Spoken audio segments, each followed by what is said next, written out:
Now, they say laughter is the best medicine, and that's certainly what one surgeon from Sheffield thinks.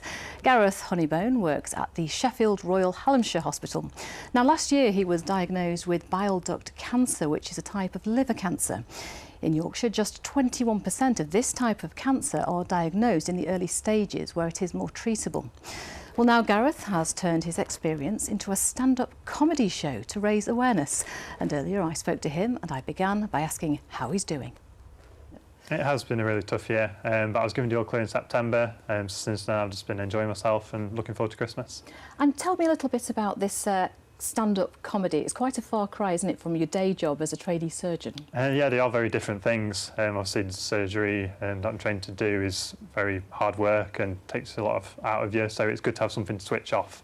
And so I enjoy watching comedy, and I'm going to try and enjoy performing it as well. And I guess they're both kind of performances, aren't they? Yeah, you have to put a bit of a show on to patients if they're a bit anxious. You have to play the character of the training surgeon and put them at ease. Also, you try and be yourself in both ways. But yeah, both different, but both really enjoyable things.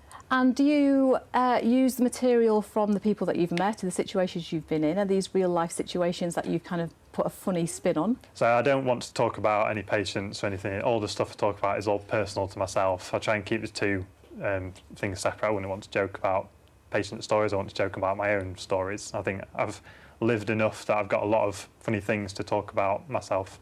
And a lot of people would say cancer isn't really something that you can laugh about. How do you find the humour in it? So having experienced it, there's lots of things that happen. There's quite a lot of medical things that are actually quite funny, such as catheters, surgery, that sort of thing. When you've experienced it, you think, looking back, it's actually quite funny. And humour is the best way of dealing with it. And you're hoping to raise lots of money, aren't you? Just tell me about that. Yeah, so the charity I'm raising for is called AMMF, which is the UK's only cholangiocarcinoma charity, which is cancer I had. Cholangiocarcinoma is bile duct cancer, a really rare cancer. There's not too much research for it. So it'd be really good to raise as much money and just a profile of this little charity that does a lot of really good work. And how are you feeling about Sunday? Feeling a little bit nervous. I did do a little practice gig yesterday that went really well, so that's giving me more confidence that Sunday's going to go better. Well, Gareth, I'm sure you'll impress the audience. Best of luck Thank for you. this weekend. Thank you. Yes, I'm sure it'll be great.